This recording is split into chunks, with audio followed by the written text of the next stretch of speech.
Welcome back. This is still the BDTV Breakfast Show, and now we are set to review what we have on the front pages of the dailies this morning. And of course, I'm not doing it alone.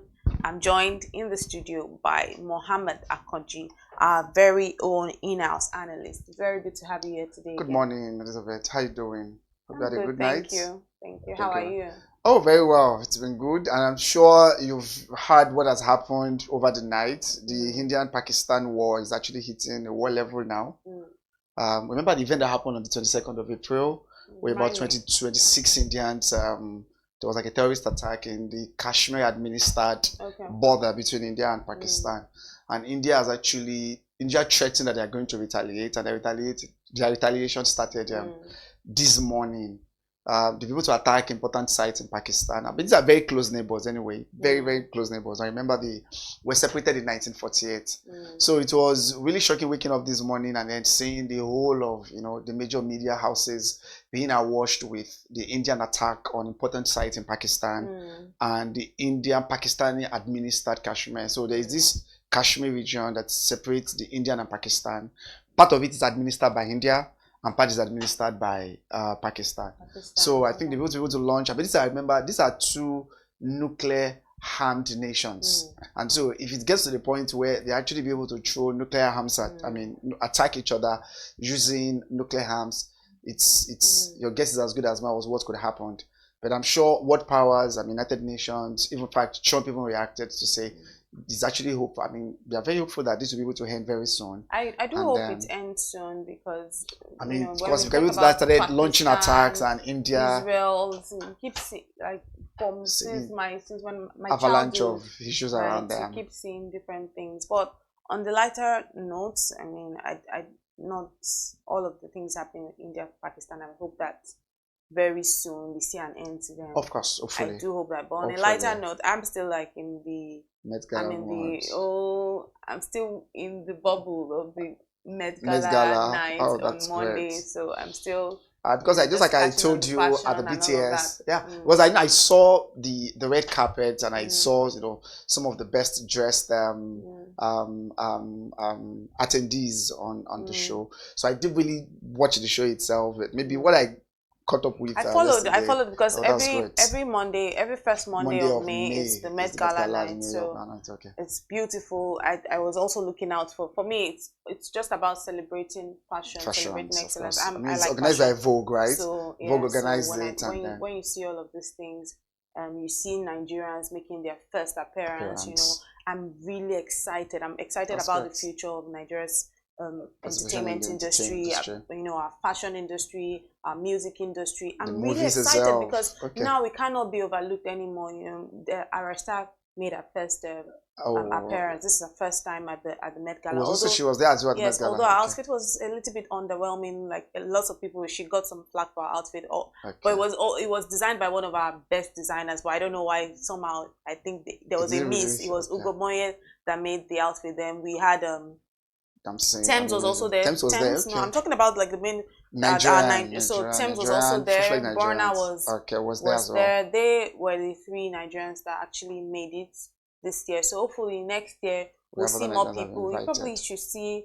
You should probably see some newbies, some newer guns. Okay, so maybe the ones I saw was Doechi. That I said this is actually our first, the anxiety crooner. Okay, Doechi. I think Doechi also be able to It was a report really nice. This is also our first appearance at the Met as well. Maybe what I caught up on was also the Champions League. I'm sure you would have seen papers, you would have seen the news, social media being awashed with.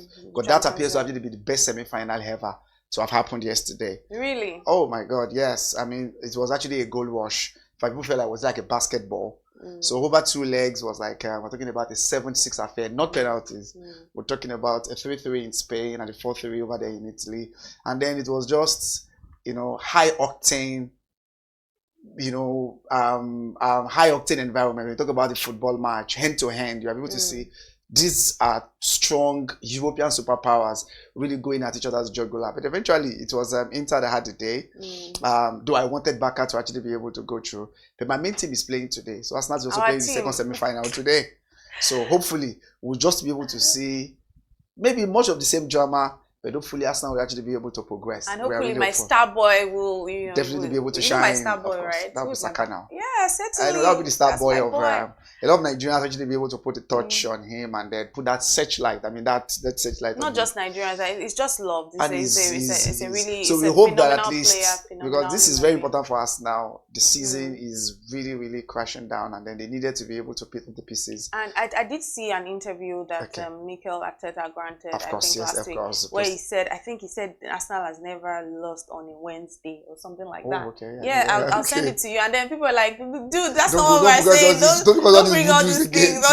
Arsenal has never lost on a Wednesday. Superstitious, I mean, you know my mantra to life. Whatever it is that works for you. If you believe Arsenal has ever won on a Wednesday, we might as well key into that. So I'm keyed into that, and I hope that we will see that Arsenal doesn't lose this Wednesday. But let's go to the papers. We've talked about the news, hard news. We've moved to fashion. We've gone to sports. So let's just talk about what we have on the front pages today. We start off with the BusinessDay newspaper, of course. The front page of the newspaper, BusinessDay newspaper today is quite interesting. It says rising poverty mutes Tinubu's reform gains, and this is from Wasiu Ali.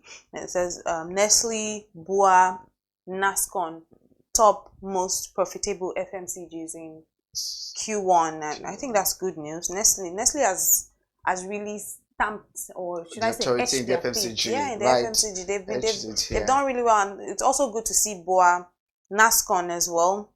And then there's another story that says landlords and developers to reap big from federal government tax reform. I'm really, really, really keen on this tax reform. It's like I'm really keen to see how they can be able to how the tax capitalize and take advantage. Will really change a lot of things. So let me start by it's open to you.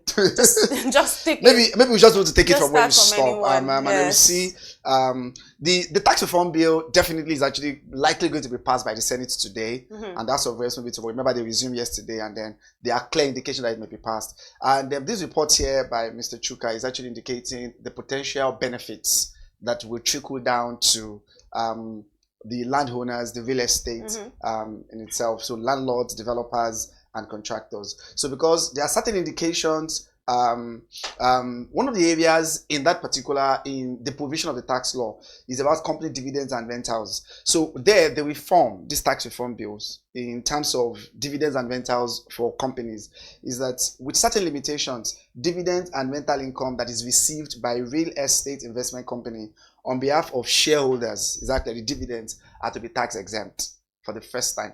So if you invest in real estate, the dividends that you get from it is to be subjected to at least 75% of it would actually be subject to tax exempt, and that's like an advantage that can be able to attract people into the real estate sector. And the reason is not far-fetched. Remember, the real estate has actually been able to have been like the third biggest contributor to Nigeria's GDP, and the opportunities. The first being what? No, the first is still usually the oil and gas. Crude oil. Second being. So I think at the time, so the first one was actually the oil and gas, able to contribute more. Then third was that, I'm trying to be able to remember the second, was the new recalibration that was actually done by the NBS. Had some important sectors be able to pull up and some actually be able to come down in terms of country. I think that's fine. Be able to have that. So some of the windfall that will likely be able to come down to landlords, developers, and investors in the real estate is the area of this tax exempt that is hitherto before now is subject to tax. When you get your dividends, remember that when you are calculating when taxes are to be imposed on individual, your personal income tax, it encompasses your income, your rent, interest, and some other things that you get as dividends from investment. But to attract a lot of investment into the space, one of the recommendations of the committee, the Taiwo-led committee, is to ensure that the dividends that companies and investors will be able to are getting from investment in real estate would actually be able to be subject to that. So that is another ground where, if this particular tax law is eventually passed, this is one way that they may likely be able to benefit. And the second thing there was that some of the surcharges, surcharges that are actually attributed, that are imposed on land matters, business related to land matters, are to be removed for now. So it used to be a particular amount. I'm not so sure what that amount is. But with some of these provisions, if it's eventually passed today by the Senate and maybe tomorrow by the House of Reps, and then we get the presidential assent, these are some of the important benefits that will trickle down, to most of the players and the stakeholders in that particular sector. And we are really be able to look at. So if you look at the story, you see the specific provisions that was actually stated clearly there explicitly about how those benefits can trickle down to some of the important stakeholders in that particular space. Interesting. Let's move. Let's just move to the next story. Rising poverty, meeting Tinubu's reform gain.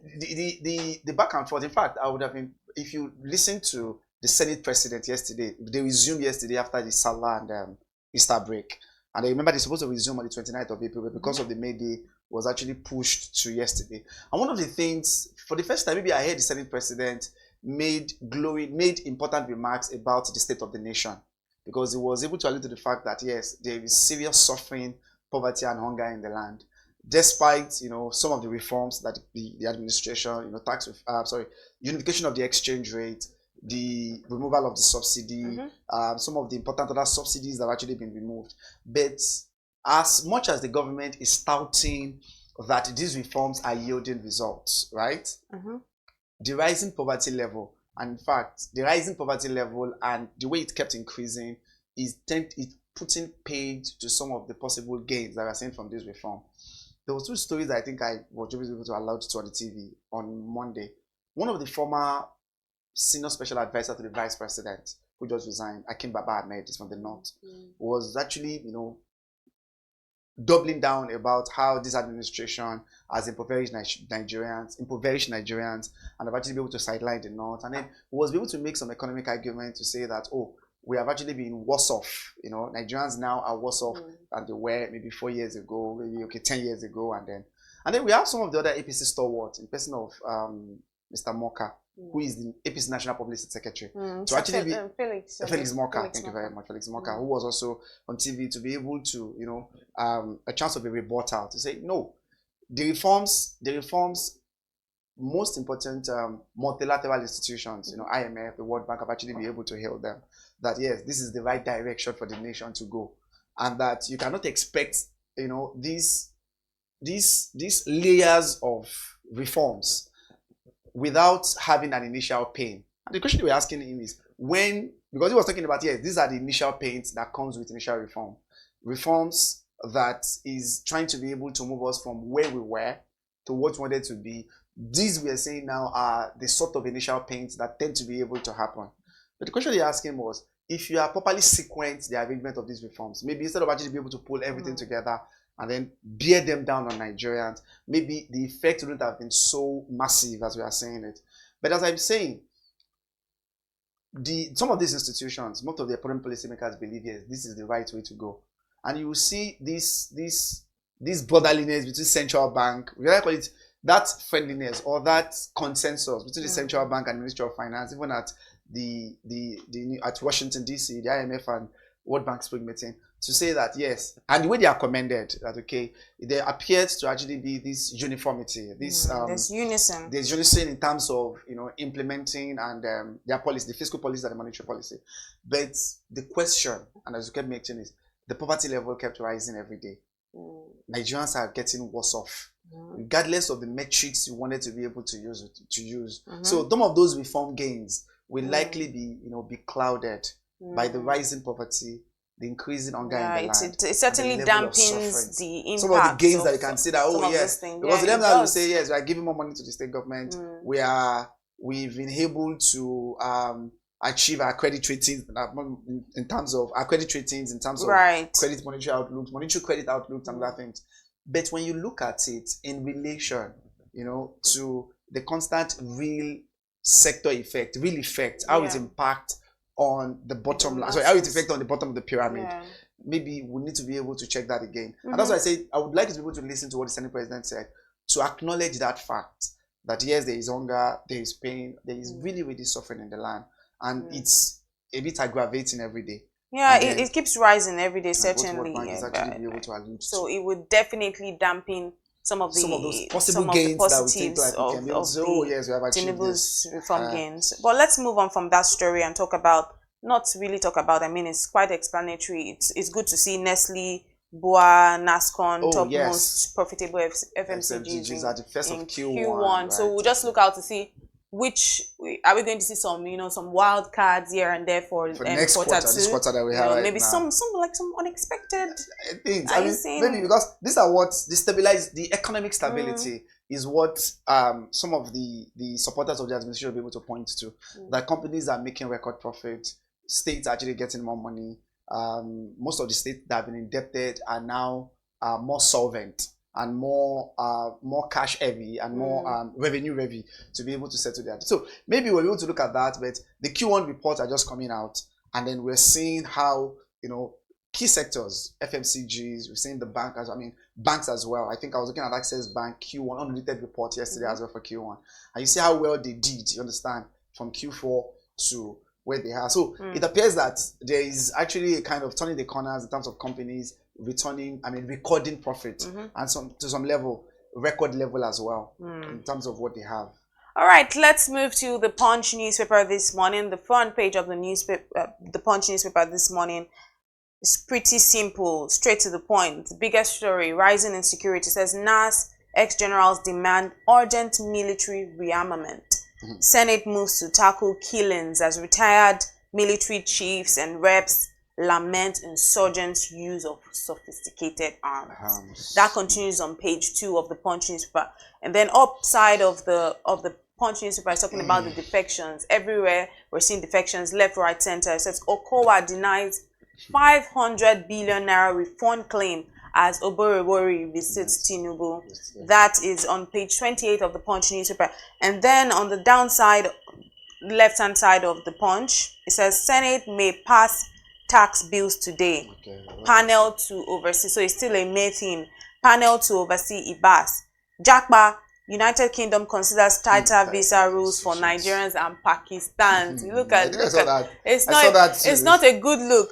Now, page 7 says federal government kicks as Patutomi forms shadow government. Yes. Let's just pick on one or two stories here. Maybe let's just talk about the rising insecurity because National Assembly talk about rising poverty now, rising insecurity. It's not good. I mean, it was a cynosure, was an unwarranted cynosure in the last 2 months. The Benue killing, the Plateau. We all saw what happened there. Our National Assembly resuming yesterday. 2 important items on their agenda was the issue of this insecurity and then maybe the tax. But you see that they called, in fact, when the House of Rep members were actually speaking in turn, those from Benue State, in the north as well, north central and northeast, you see the emotions in their tones as to how their people are dying and how helpless people, have been having attacks here and there, massive attacks that actually be able to come, and how maybe the terrorists who are actually coming around to be able to attack them and then killing them in numbers. So retired military generals, National Assembly members, they are of course calling on federal government again, to ensure that the Nigerian armed forces is well rearmed, because the reports there was like most of these terrorists actually using sophisticated weapons. In fact, they are attacking military bases. They are attacking military FOBs. You see them coming there to be able to attack. These are military. They go there themselves. They're going to attack them and face because of the superior armament that they have. And then where the last one that was reported, it wasn't on Borno State, that the governor of Borno was actually talking about that. The military has to be able to run out from their camp. You can be able to imagine the number of military installations that we have in Kaduna. And they still have, you see them going to important military installations, military barracks, and go and attack them, attack the military. Not enough people to talk about, unarmed civilians who are just there. So the call now is maybe the need for what's it called? The federal government to be able to consider rearmament, most importantly with sophisticated ones, because these are retired generals who are actually speaking from experience and who are speaking from people that are actually on the field, who are seeing what is happening, who are facing these terrorists, who actually be able to face them face to face, and are seeing the kind of superior firepowers that they have. And this have actually been another case, another serious issue. So when most of the honorable members were speaking yesterday, what they're really talking about was the need to be able to equip the national, the military rearmament, the military, the Air Force, and the naval officers to be able to ensure that maybe they are rearmed. But sometimes, it goes beyond that, because the way these people, the way these coordinated attacks take place sometimes is sometimes unbelievable. The way these people also be able to plan their attacks, come to those particular territories, attack them, kill people. The reason I've been adduced to a lot of things. Some have said, yeah, it was about ethnic land dispute between two ethnic groups, for example, the one in Benue. Or is this like a resurgence of Boko Haram again? You've seen ISWAP, for example, who attacked, the president was in Katsina, was not last week, and before then, the attacks took place in Katsina, in Kaduna, and even in Borno. And then we've seen the resurgence of, the military, the resurgence of ISWAP and the military again, who are actually claiming that they've been defeated. So these have actually been the cause that how far the government will be able to go in that light, and what Senate will do, because you see a whole lot of people, a whole lot of some of these honorable members expressing concern, expressing deep sadness and sorrow over the state of the nation, especially the security situation in the nation. I think another story that caught my fancy there is the story around Patutomi forming a shadow cabinet. I think the federal government kicks around that, but maybe something that we need to be able to also look at. All right, let's see what we have on the front page of the Vanguard newspaper this morning. Still on insecurity, it says Nigerians will revolt if action is not taken. I mean, just taking off of the leaf of some of the things that you've said earlier from the Punch newspaper as well. And it says question 19.7 trillion naira spent on security. Akpabio tasks senators on legislative action. Boko Haram returning stronger. Rep Jaha says this, and presidency NSA kept their quiet about it. Then Tinubu receives a Borowori. We already saw that as well on the front page of the Punch paper. Then article to BOT women says, I'm not leaving PDP. Then Sule Lamido defends zoning, says it's cure, not course. Now, right? Okay. Very dark man has been in the news as well for his arrest, and he's been in custody. Apparently, he was arrested in GT. There was a little bit of drama here and there, but yeah, they've said it's EFCC. EFCC seems to be like the ones reigning now, from arrest here and there. Iyabo Ojo. They've always been, maybe just a guy of the store, but you know what I mean? But you know what I mean? Because Iyabo Ojo actually even came on social media to say seriously? that. That she released? No. Okay. A different case entirely. She said while she was in the UK, she was arrested. They reached out to her, so she had to submit herself to them, and then they talked about the spraying of naira notes at her daughter's wedding, and then she advised people to find other ways to enjoy themselves at parties. That maybe this might be time for us to reconsider this long tradition of spraying currency. So she spoke about the fact that about dollar, because they said they saw spraying of dollar and all. So she said, does dollar also count? They said dollar counts as well. Everything. I was a bit shocked because I saw. I think there was a particular law around extra-jurisdictional rules that covers that.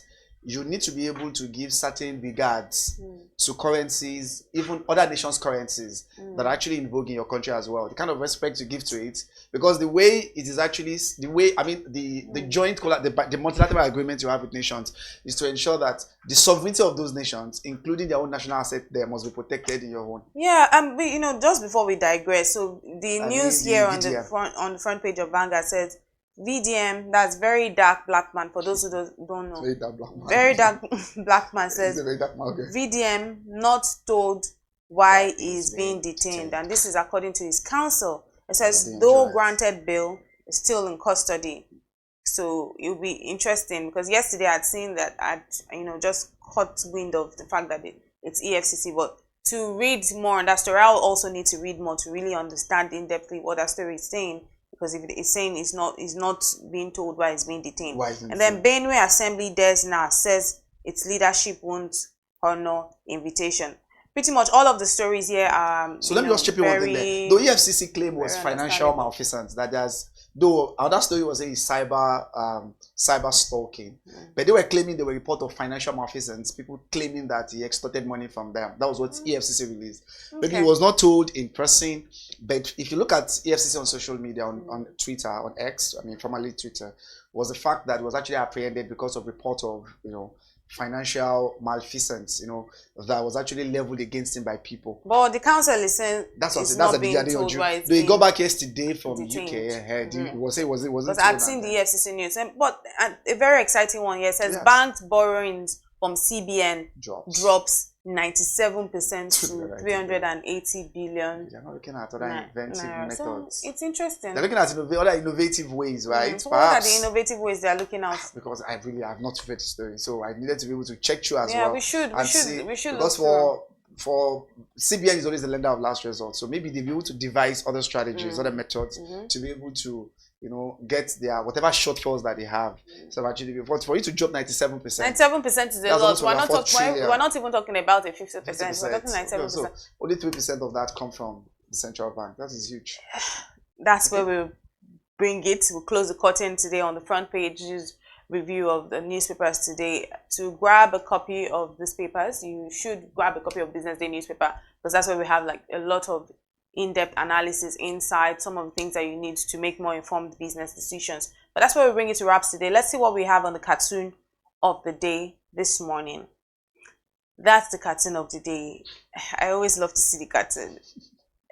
I really always love to, but really shout out to Mr. Suko, our cartoonist. He always has it on lock. So you see the man at the table, that's a dining table. So it's just the only one.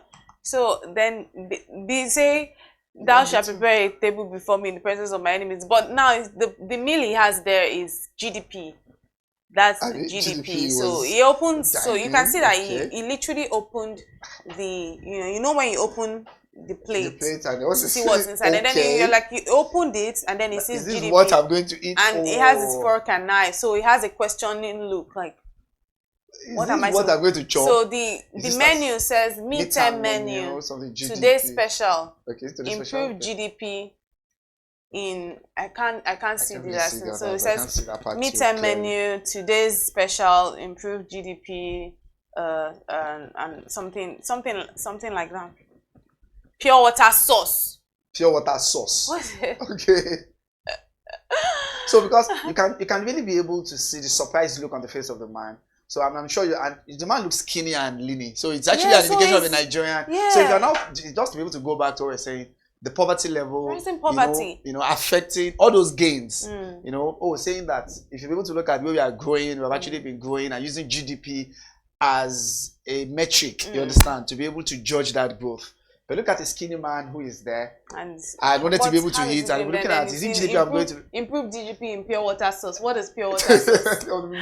So I'm sure maybe that's just a bit of a paradox of what actually happened. So yes, we are growing in GDP, but the real development, the real structural transformation, what happened to unemployment? What happened to poverty? What is happening to inequality? People are still hungry. You open a plate and then I say it's GDP here, and I'm looking at how can I hit this to show me that there is growth.